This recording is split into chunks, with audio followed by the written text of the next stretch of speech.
In this video, we're going to go through exploration number 2, which is talking about learning target 3.3.4.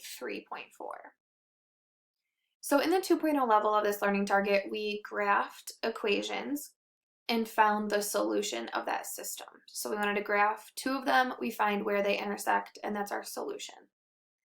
In this learning target, so in the 3.0 level, we are now going to put that into a context. So how can we solve problems? How can we compare real world situations using our systems of equations? So the first thing you were supposed to do is an exploration. We did this part in class. Basically, you were just supposed to think about, would you rather rent a buggy or a Jeep at Silver Lake? So if you have not done this part, please just do that on your own. So take a few minutes. Pause the video, think about which one you would rather rent and why. So there's lots of reasons. There's actually no right answer, and one isn't better than the other. So take a few minutes, look at the information you've been given, and come up with an answer. So when we're graphing real world equations, there's a couple things that we need to know. So we're obviously going to be graphing, and so 2 super important pieces of that is that we need to be very conscious of our labels and of our scale. So when we're graphing, we need to have labels, we need to have a title, and we need to scale this correctly. Not always will we be counting by ones, so you need to make sure that you're reading the story and understanding what's going on. So now we're going to look at the buggy and the Jeep again. And we can roughly represent these with a starting cost of $45 and a rate of $45 every half hour of rental time for the buggy. Okay, so that's like the information about the buggy. So I'm going to do the buggy's information in green. Again, I think that color coding really helps me.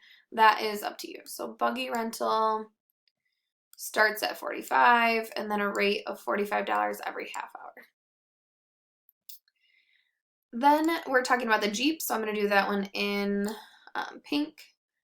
And so the Jeep rental can be represented by $95 initially and then $70 each hour of rental. So the first thing I notice is that one is giving you the rate per half hour and one is giving the rate per hour.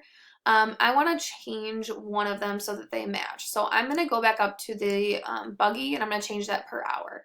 So instead of a rate of 45 every half hour, well, half hour is half of an hour.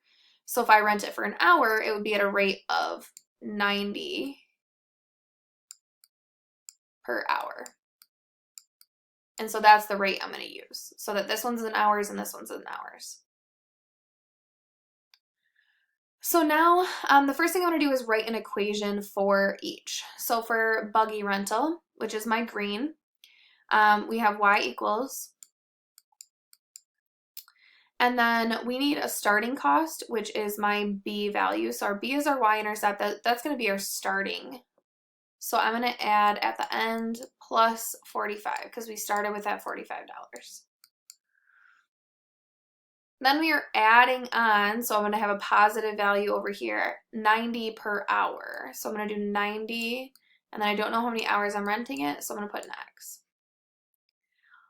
So when you're writing equations, look for the starting cost and then what the rate is. What are you adding or subtracting beyond that?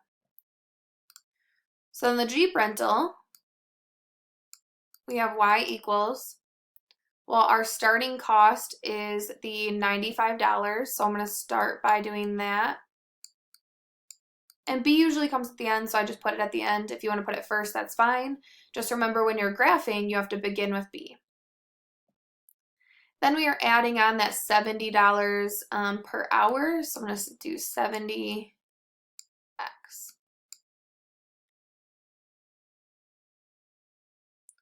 So step 1 is done. We write the 2 equations. I would always double check, make sure these are right. Green one, $45 to start plus $90 an hour. Pink one, $95 to start plus $70 an hour. Perfect. Step 2 is to graph. So this is where I'm going to need some labels and a title. So I'm going to title this Buggy versus Jeep Rentals.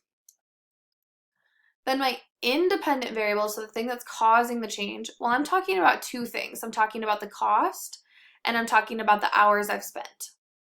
So the thing that's causing the change is the hours. So hours are causing my cost to go up. The longer I have the rental, the more it's going to cost. So down here, I'm going to put hours of rental, and then my y-axis would then be cost.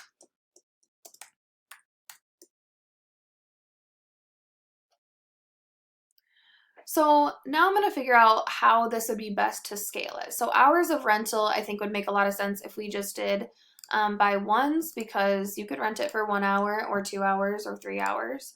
And so I'm going to count by ones.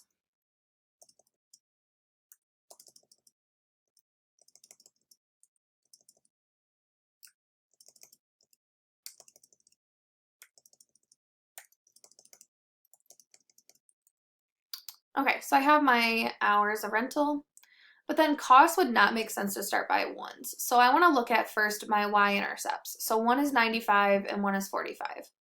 Then I'm going up from there. So I not only need to get to 95, I then need to go up by 70 each time. So it might make sense to count by 50s, by 100s, by something pretty large. And so I think I'm going to count by 50s when I do mine. So let me change this to black to match my cost. So we'd have 50, 100,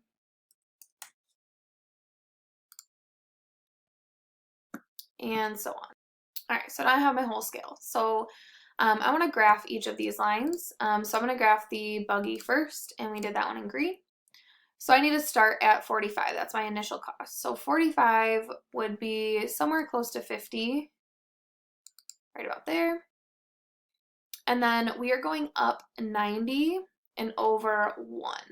And so from 45, if I'm going up 90, I'm just going to add that using a calculator, or if I can do it in my head, that's great. So 45 plus 90 should give me 135.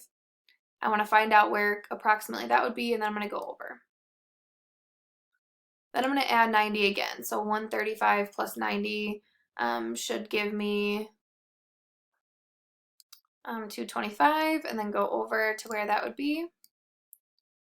And then add 90 again, that gives me 315. And then over 315 plus 90 should give me about 405. And I think we're pretty good.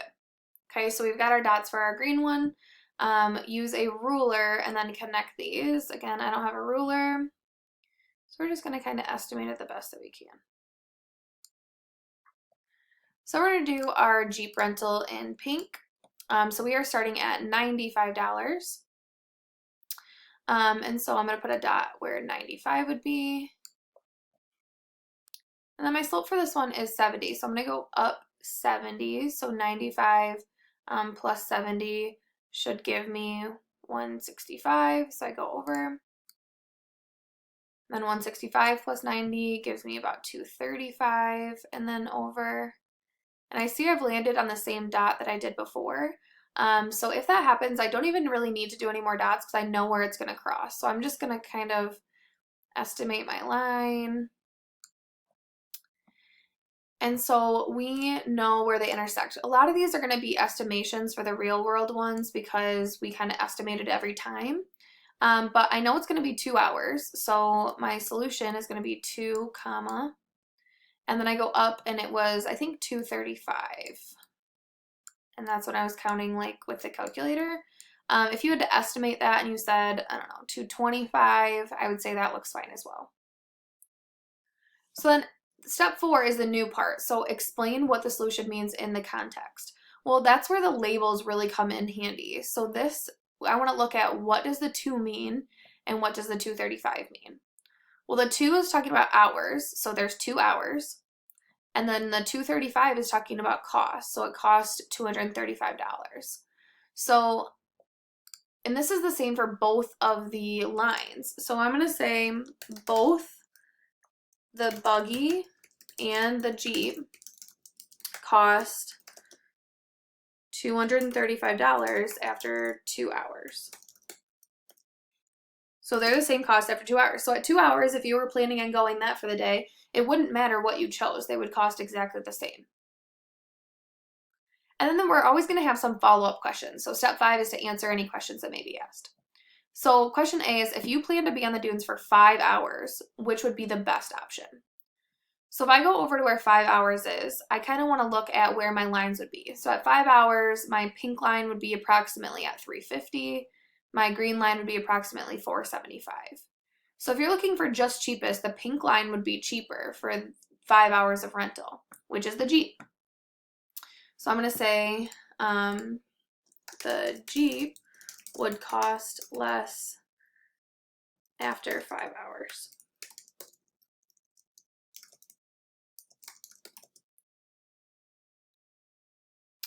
So then I want to look at the next question. So it says that if you only plan to be on the dunes for 1 hour, which would be the best option? Well, in that case, at 1 hour, I can look here. My green line is below my red line, which means that green is cheaper. So if I only plan to go for an hour, the buggy would be the best deal.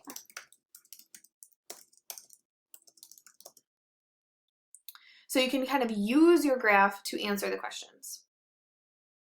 So to summarize all this, we kind of have these 5 steps. So you want to read the scenario, write equations to represent those. Remember, to write the equation, we have to have a starting point, and then we are either adding or subtracting some sort of change. Once I have both my equations, I want to graph those 2 lines, find where they intersect mathematically, and then explain what that means. So if the mathematical answer is 2, 235, what does that mean for this context? What does that mean for this story? Once you've done that, there will probably be some follow-up questions, so you answer those using your graph. So a helpful graph has labels, it has a title, it's very clear, it has all of the scales down here, so you can very easily find those answers for yourself.